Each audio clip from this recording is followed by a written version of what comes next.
Welcome to Cardboard Chemistry. I'm your host, MTG Labman, and today we're going to go over the cards that were spoiled yesterday during the Star Trek First Look Twitch stream that happened to go over some of the new cards for the upcoming Star Trek set that releases in November. So without further ado, let's get started. We're going to start in Wilberg color order, and let's look at Brad Boimler, Eager Ensign, a 2/2 legendary creature human officer with lifelink. Whenever Brad Boimler becomes tapped until end of turn, if one or more counters be put on a permanent you control, that many plus one of each of those kinds of counters are put on that permanent instead.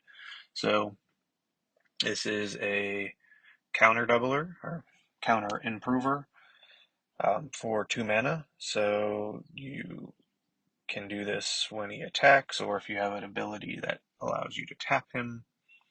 Put +1/+1 counters, loyalty counters on planeswalkers, just to additional counters for stationing, charge counters, anything with counters, you get an extra one if he is tapped.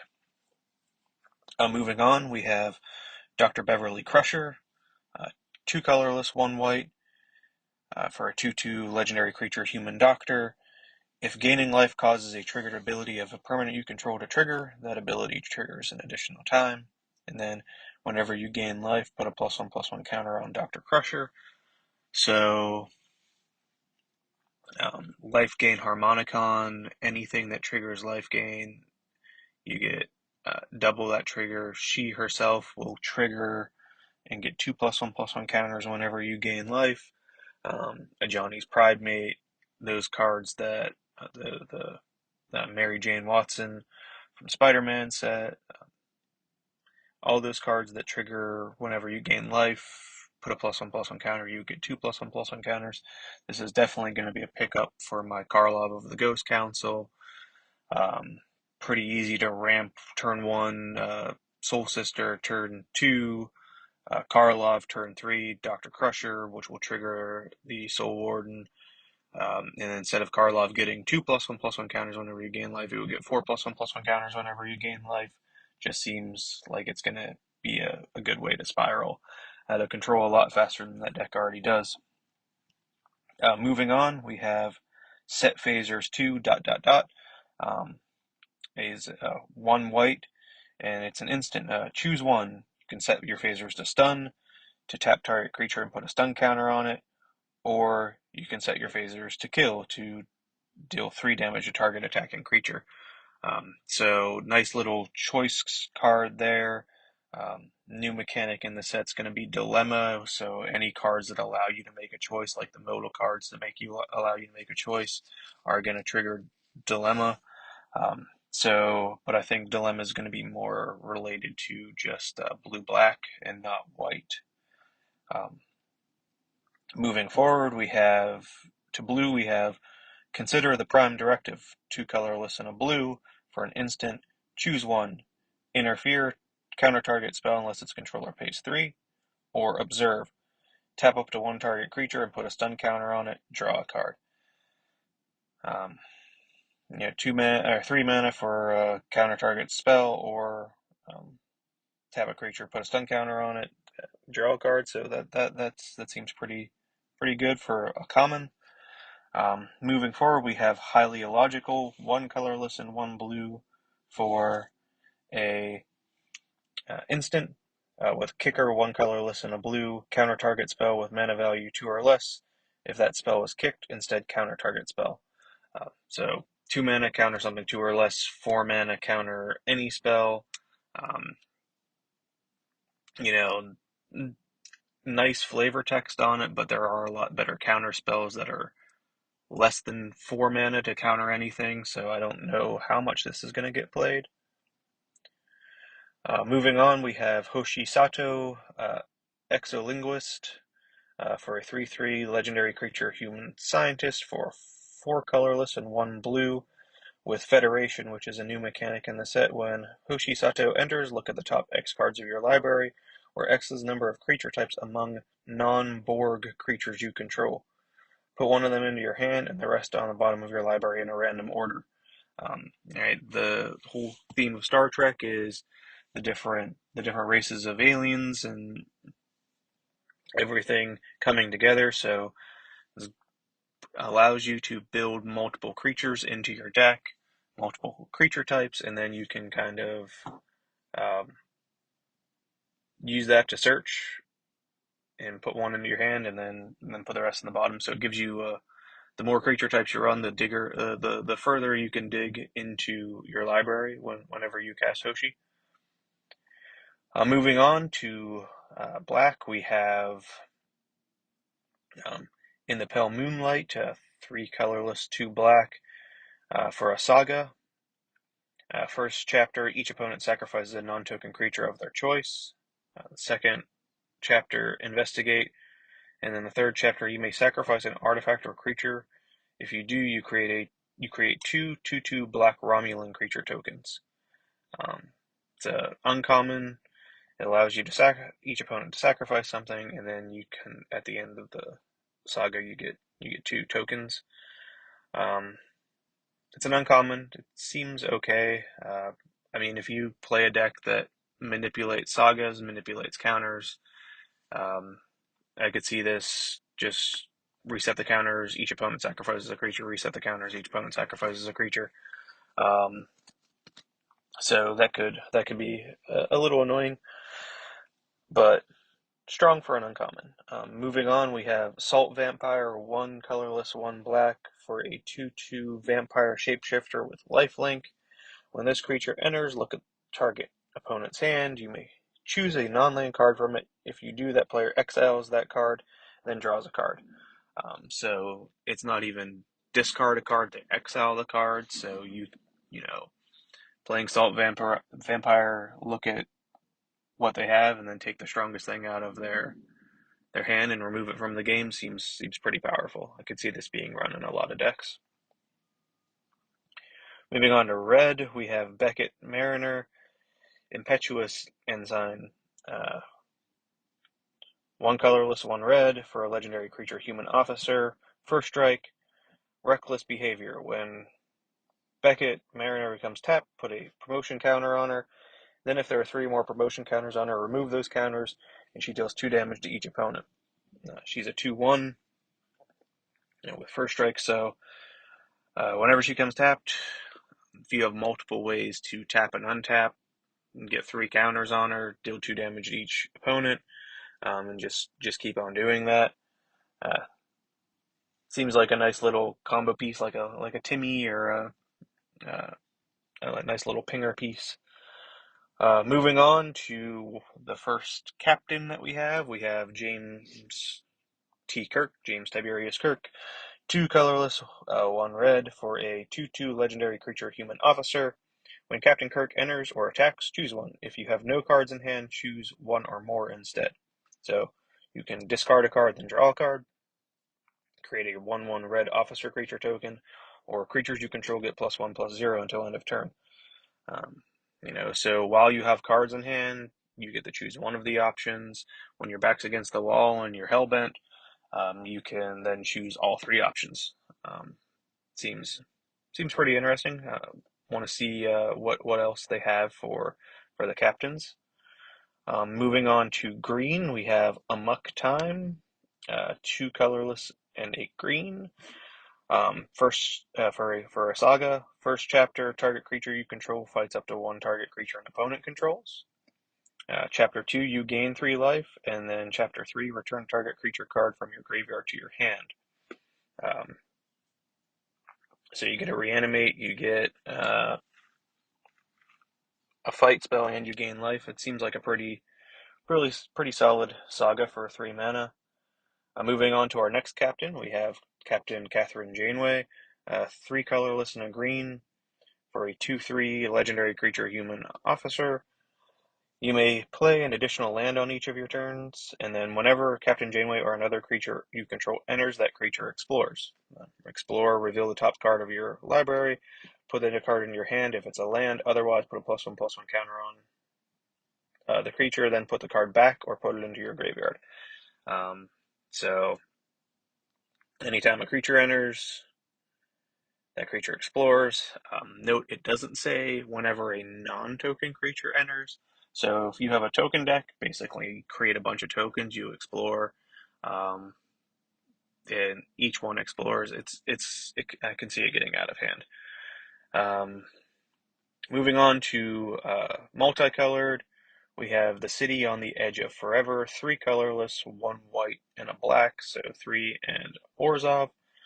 First chapter for the saga is all artifacts and creatures phase out. Create a 0/1 white human creature token with permanents can't phase in. So you play this, everything phases out, all artifacts and creatures, and then you get this little token that says, "Hey, things can't phase in." Um, and once that token dies, things can phase back in. But needless to say, keep that token alive. Um, Chapter 2, you draw 2 cards and each player loses 2 life. And then Chapter 3, sacrifice a creature token. If you do, you gain 5 life. So you could put the board basically on a 3-turn stun where you phase everything out and uh, sacrifice the token on Chapter 3 and bring everything back. Um, or you could sacrifice another token and keep that token out and just keep the board locked down. Moving on, we have 7 of 9, 2 colorless, 1 blue, and a black, so 2 in Dimir for a 2/4 legendary artifact creature human scientist. Whenever you face a dilemma, draw a card, and enters the dilemma mechanic. You face a dilemma as you choose one or more modes for a spell or ability. So anything that has a choice for a modal spell or even an ability like Captain Kirk's ability, um, though you can't run Kirk in this deck, uh, basically allows you to draw a card anytime you face a dilemma, gives you an extra card draw. Curious to see what else the dilemma mechanic has, and if there's going to be a rare with a dilemma mechanic. Moving on, we have colorless cards. We have Crystalline Entity, 8 colorless for a 7/7 artifact creature elemental, flying. When this creature enters, if you cast it, destroy all non-artifact creatures. 7/7 flying body, destroy all non-artifacts. Running a colorless deck, I could see this being a staple um, way to copy it. I mean, even though you don't really need to copy it, 2 7/7s that wipe the board. Um, Seems pretty powerful. And then the last colorless card, this is just the main Star Trek set, not the starter decks or the commander decks, is the USS Enterprise D Galaxy class, 3 colorless for a legendary artifact spacecraft. Yes, the spacecraft mechanic is coming back from Edge of Eternities with Station. Um, and it says whenever one or more charge counters are put on the USS Enterprise D for the first time each turn, exile the top card of your library. You may play that card this turn. It has Station, like we've stated. And then once it hits 7 charge counters, it's a 4/5 flying vigilance. So you can still continue to station every one of your turns to get that exile the top card. You may cast it. So seems like a good way for card advantage and just a way to implement the station mechanic. Um, for the main set, the only other thing that was spoiled on stream was all of the Shocklands are coming back with reprints, all 10 of them, so that they can continue to stay in standard. And so far seems like a pretty solid set. I will comment that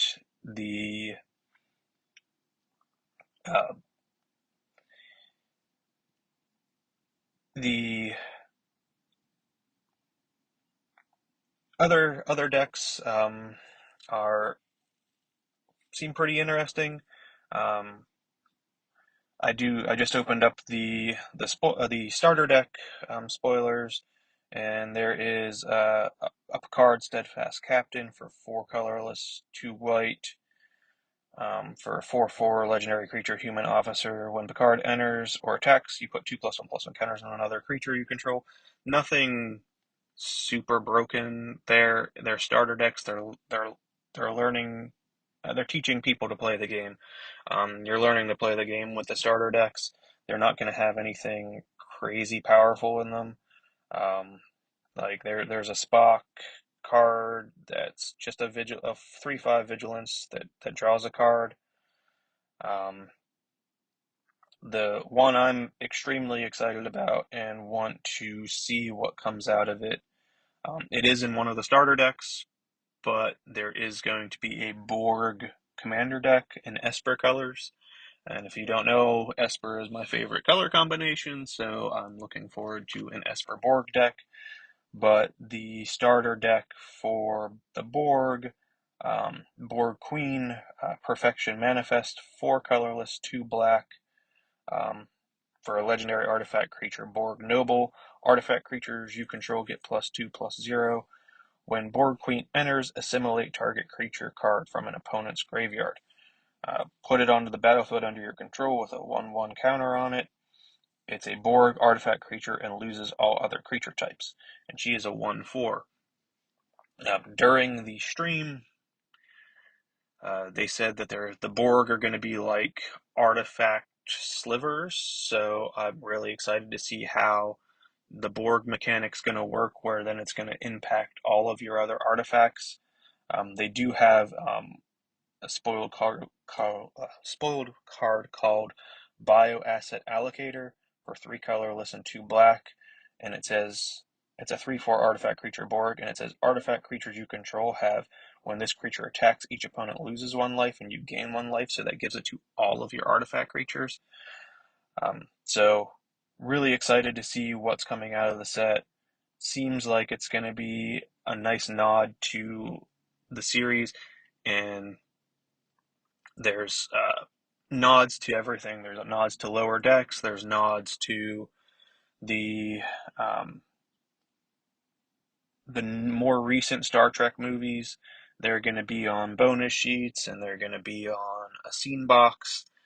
Uh, you know, need the next generation. I'm waiting to see what they do with Data, who's probably my favorite Star Trek character through everything. There's signed cards. They released previews of 2 signed cards: the signed Captain Kirk card and the signed um, Captain Janeway cards that were signed by the actors. There's going to be 5 more cards that are signed. They said there's about 200 of each of those cards. So you have the ability to pull one of those cards. I'm trying to speculate who might be that could sign.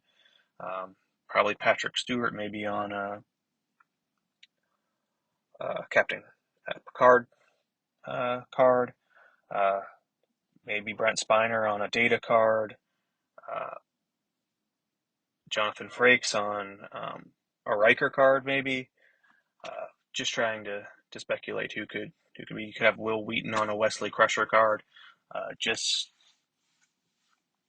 looking forward to what they spoil and what else comes out. Um, but we also have in a few days the Hobbit spoilers coming out at MagicCon Amsterdam. So looking forward to that. That's it for the podcast today, guys. Please feel free to like, share, subscribe. If you haven't noticed, these podcasts also go up on YouTube. Just the audio with the cardboard chemistry detailing in the back. And I'll catch you guys on the next one. Take care of yourselves.